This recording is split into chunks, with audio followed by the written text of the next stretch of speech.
প্রথমেই জানাই স্বাধীনতা দিবসের শুভেচ্ছা সবাইকে। তো চলুন বানিয়ে ফেলি এই ছুটির দিনে মাছের একটা টক ঝাল রেসিপি। প্রথমে এইভাবে নুন হলুদ মাখিয়ে রেখেছিলাম। তো মাছগুলোকে ভালো করে একটু ভেজে নেব। তো এক এক করে মাছগুলোকে ভেজে নিই। চলুন।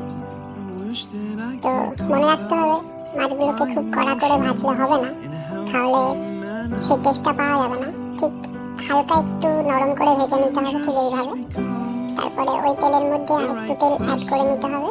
করে নিয়ে আমি প্রথম থেকে একটা পেস্ট বানিয়ে রেখেছিলাম। এটাতে সর্ষে, পোস্ত আর চাল মগজের পেস্ট, সাথে পেঁয়াজ আর কিছু টমেটো। কিন্তু এটা কিন্তু আদা রসুন ছাড়াই রেসিপি। তো পেঁয়াজগুলোকে আস্তে আস্তে ভালো করে ভেজে নিই। ঠিক হালকা ভাজা হয়ে গেলেই ওর মধ্যে দিয়ে দিন ওই টমেটো কুচিগুলো।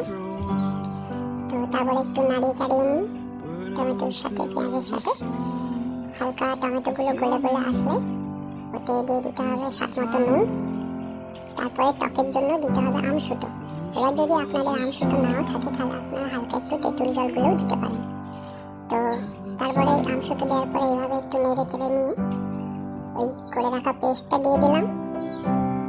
তো ওই পেস্টটা ভালো করে একটু নাড়িয়ে টাড়িয়ে নিয়ে যখন হালকা ঠিকই হয়ে যাবে, তারপরে আপনারা ওই জল অ্যাড করে ওই জলটাও দিয়ে দিন।